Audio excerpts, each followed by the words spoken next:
adalah bentuk dari kolaborasi itu tadi. Sebenarnya banyak yang bisa kita kolaborasikan.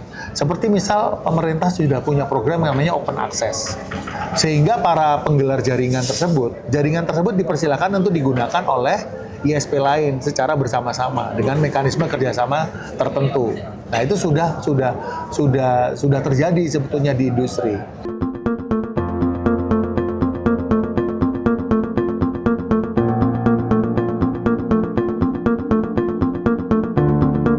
Kita akan membahas mengenai kolaborasi lintas sektor dan ekosistem digital masa depan yang akan disampaikan oleh Bapak Syarif Lumintarjo selaku Kabid Koordinator IDNIX. Baik Pak, dalam konteks mendukung ekonomi digital nasional ini, gimana sih Pak kolaborasi lintas sektor ini dapat mempercepat transformasi digital dan meningkatkan daya saing Indonesia di tingkat global? Ya, jadi ini memang permasalahan yang sangat krusial ya. Kali kolaborasi ini kan mungkin salah satunya diwujudkan dengan kita tuh berbagi resources ya. Kalau Mbak tahu sekarang kan yang namanya sharing ekonomi itu sudah menjadi hal yang tidak bisa dihindari ya. Sharing ekonomi itu apa sih? Ya kita berbagi kamar di platform Airbnb, kemudian kita berbagi kendaraan di platform Gojek, Grab, Maxim, dan semuanya itu. Makanya kita disebutnya ride sharing. Jadi kita sharing kendaraan atau transportasi. Jadi sharing ekonomi itu sudah tidak bisa kita hindarkan. Supaya apa? Tidak adanya duplikasi terhadap pembangunan jaringan. Karena jaringannya kan itu aja. Nah, perlu kita Mbak ketahui ya, sebetulnya jaringan optik itu kita selalu fokus kepada yang namanya bandwidth atau kita bilang kecepatan.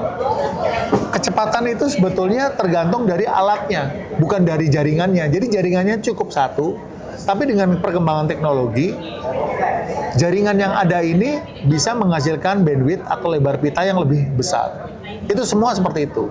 Perangkat juga sama. Bisa dibilang ini kalau misal HP ini misal kecepatannya 1,2 giga, itu sudah berpuluh ribu kali dari komputer waktu saya zaman SMP dulu. Ini 1,2 giga, berarti 1200 MHz. Komputer saya dulu cuma 12 MHz. Nah, itu udah berapa kalinya? Udah 10.000 kalinya ya. Nah, itu.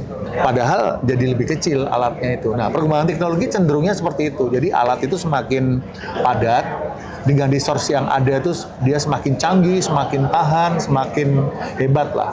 Termasuk teknologi misalnya kayak teknologi baterai dan semuanya. Nah, apa kaitannya dengan kolaborasi? Ya kita harus berkolaborasi. Pemerintah sudah banyak program misalnya kayak ducting bersama. Jadi kota itu biar rapi, kabarnya nggak semrawut, ductingnya tuh satu. Sehingga yang bangun di situ semua dimaksudkan. Kemudian kita bisa berkolaborasi dengan apa? Tower bersama. Jadi satu tower untuk seluler itu bisa dipakai bisa sampai 3 operator. Daripada operator bikin sendiri, masing-masing kan jadi hutan tower tuh. Ini enggak. Semua operator bisa menggunakan satu yang sama. Jadi semuanya itu sekarang sudah di-sharing. Nah, sharing ini adalah bentuk dari kolaborasi itu tadi. Sebenarnya banyak yang bisa kita kolaborasikan. Seperti misal pemerintah sudah punya program yang namanya open access.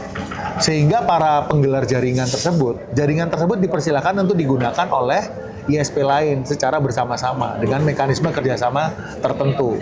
Nah, itu sudah terjadi sebetulnya di industri. Hanya saja memang biasanya adalah kendala-kendala ego terhadap para pengusaha ini yang mungkin mindsetnya masih harus memiliki aset. Nah, dengan adanya kayak misal kayak tower aja, tower itu kita sharing. Berarti operator tersebut nggak punya aset kan? Karena dia membayarnya jadi bayar bulanan melalui OPEX, Operation Expenditure, bukan merupakan aset lagi. Nah, makanya kalau kita mau berkolaborasi, mau maju bangsa ini, ya kita harus membuka diri untuk kolaborasi, baik antar instansi di Indonesia maupun kita dengan internasional. Karena kita nggak mungkin kita itu berjalan sendiri lagi, nggak mungkin. Teknologi di sana terlalu cepat untuk kita ikutin, gitu. Untuk kita ikutin nggak mungkin. Itu akan nanti capek lagi gitu. Nah, akhirnya ya capek juga, semuanya membiayai terus kan, gitu kira-kira. Kira-kira harapan Bapak apa sih untuk masa depan internet di Indonesia ini khususnya agar menjadi pilar utama pertumbuhan ekonomi digital yang berkelanjutan di masa ini? Ya, ini yang menarik nih Mbak. Jadi gini, Indonesia itu sudah mengalami beberapa kali momen Mbak. beberapa kali momen yang sebetulnya menurut saya sayang kita lewati. Sebagai contoh dulu saya masih ingat waktu saya zaman SMP ya. SMP saya itu adalah saat pertama kali saya diperkenalkan dengan yang namanya personal komputer. Nah, sayangnya Indonesia nggak ada tuh industri komputer yang bisa kita banggakan atau manufacture komputer, padahal pada saat itu komputer dipakai di semua lini kehidupan kita. Yang pertama itu udah kita lewatin.